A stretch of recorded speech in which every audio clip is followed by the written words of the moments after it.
میں تو کئی دفعہ یہ کہہ بھی چکا ہوں کہ یہ 3-4 فیزز ہیں. تو پہلی فیز آپ نے دیکھی کہ جب پی ٹی آئی کے کینڈیڈیٹس جو ہیں وہ کاغذات جمع کروانے جا رہے تھے تو ان کو ریٹرننگ افسر تک پہنچنے نہیں دیا گیا. آپ کو یاد ہوگا کہ میں نے یہ کہا تھا کہ اس کے بعد بھی کچھ مرحلے آئیں گے, ابھی عشق کے امتحان اور بھی ہیں. تو یہ آج سیکنڈ فیز تھا. پہلے فیز میں تو کوشش کی جا رہی تھی کہ امیدوار جو ہیں وہ ریٹرننگ افسر تک نہ پہنچیں. جب پہنچ جائیں گے تو پھر دوسری فیز آئی ہے, ان کے کاغذ جو ہیں وہ ریجیکٹ ہو جائیں گے. اور اب جو تھرڈ فیز آئے گی وہ یہ ہوگی کہ یہ اب جن کے ریجیکٹ ہو گئے ہیں کاغذ, یہ جائیں گے الیکشن ٹریبیونل میں, اور ٹریبیونل میں ہوتے ہیں جو ہائی کورٹ کے ججز ہیں, اور دوسری طرف جو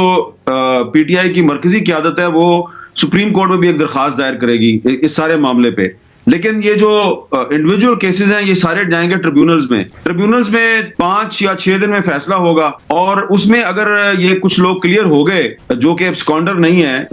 اور انہوں نے مقدمات کا سامنا کیا ہے, مقدمات میں کلیئر ہو گئے ہیں, یا ان کو سزا نہیں ملی یا وہ جیل میں ہیں, تو اگر ان کو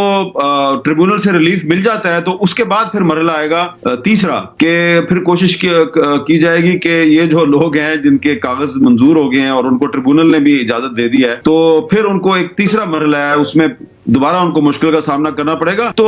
دیکھیں یہ جو کچھ بھی ہو رہا ہے یہ سب کو پتا ہے کہ جیت کے ہارنا اور ہار کے جیتنا, تو وہ محاورہ بھی آپ کو سچا ثابت ہوتا ہوا نظر آ رہا ہے کہ جو لوگ 2024 کے الیکشن میں جیت جائیں گے وہ شاید جیت کے بھی ہار جائیں گے, جو ہار جائیں گے وہ ہار کے بھی جیت جائیں گے. تو اس میں مین ٹارگٹ تو لگتا ہے کہ پی ٹی آئی ہے, لیکن اس میں وہ تمام لوگ بھی جو ہیں وہ ٹارگٹ پہ ہیں جو اس وقت مسلم لیگ نون یا پیپلز پارٹی کے ساتھ ان کا اتحاد نہیں ہے, اور ان کی پالیسی جو ہے وہ شاید وہ نظر آتی ہے جو کہ تحریک انصاف کی پالیسی ہے. دیکھیں اس کا آؤٹ کم تو یہی ہے کہ لوگ جو ہیں ان کا نہ صرف یہ کہ الیکشن پروسیس سے اعتماد ختم ہو جائے گا, بلکہ جوڈیشری سے بھی ان کا اعتماد ختم ہو جائے گا. آپ دیکھ رہے ہیں جو ہو رہا ہے, تو الٹیمیٹلی 8 فروری کو اگر یہ صورتحال برقرار رہتی ہے اور یہ پاکستان کی تاریخ کا اگر سب سے متنازع الیکشن بن جاتا ہے, تو اس کی ذمہ داری جو ہے وہ سپریم کورٹ آف پاکستان پہ بھی آئے گی. اور میں یہ سمجھتا ہوں کہ یہ سپریم کورٹ کے لیے ایک بہت بڑا دھچکا ہوگا. پہلے ہی پاکستان کی جو جوڈیشری ہے وہ انٹرنیشنل رینکنگ میں کافی نیچے ہے, اور اگر جسٹس قاضی فائز عیسیٰ کی سربراہی میں بھی یہ جوڈیشری جو ہے یہ ایک لیم ڈک بنا دی جاتی ہے, اور یہ لوگوں کو ریلیف دینے کی بجائے ایسا لگتا ہے کہ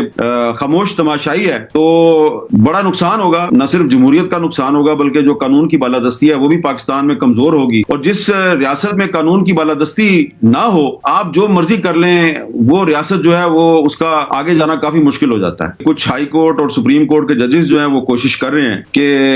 وہ قانون کے مطابق چلیں, لیکن مجموعی طور پہ تو یہی لگ رہا ہے کہ جو جوڈیشری ہے وہ مقتدرہ کے ساتھ ہے. یہ آپ پاکستان کی تاریخ پہ نظر ڈالیں تو آپ کو پتہ ہی ہوتا ہے کہ جو حکومت نکال دی جاتی ہے اور اسٹیبلشمنٹ نکالتی ہے اس کو دوبارہ نہیں آنے دیا جاتا. مسلم لیگ نون کو پاکستان پر مسلط کرنے کی کوشش کی جا رہی ہے, تو اس کا بھی میرا خیال ہے کہ پاکستان کو فائدہ تو نہیں ہوگا, پاکستان کو اس کا 2 گنا نہیں بلکہ 3 گنا زیادہ نقصان ہوگا. تو اسی لیے میرا یہ خیال ہے کہ 8 فروری کے بعد پاکستان میں کوئی سیاسی استحکام نہیں آئے گا, اور جو بھی حکومت آئے گی, جو بھی وزیر اعظم ہوگا, وہ زیادہ دیر تک چل نہیں پائے گا. مسئلے کا حل یہ ہے کہ جو سیکورٹی ایجنسیز ہیں ان کا جو سیاست میں کردار ہے اس کو ختم کریں. یہ سپریم کورٹ کا فیصلہ ہے, تو سپریم کورٹ اپنے فیصلوں پہ عمل درآمد نہیں کروا سکی, اور سپریم کورٹ جو ہے وہ کہتی تو ہے, فیصلوں میں لکھ تو دیتی ہے کہ جناب فلاں ایجنسی جو ہے اس کو سیاست میں مداخلت نہیں کرنی چاہیے, لیکن عمل درآمد کروانے کی طاقت اس میں نظر نہیں آتی. اس کی وجہ یہ ہے کہ جو جج صاحبان ہوتے ہیں, خواہ وہ پچھلی جوڈیشری ہو یا اس سے پچھلی جوڈیشری ہو یا موجودہ جوڈیشری ہو, ان کو وہ یہ کہتے ہیں جب ریٹائر ہو جاتے ہیں تو پھر وہ کہتے ہیں جی کہ جج جو ہوتا ہے اس کو اپنی نوکری بچانی ہوتی ہے. تو یا تو نوکری بچا لیں یا پاکستان کا آئین بچا لیں, دونوں چیزیں جو ہیں ان میں سے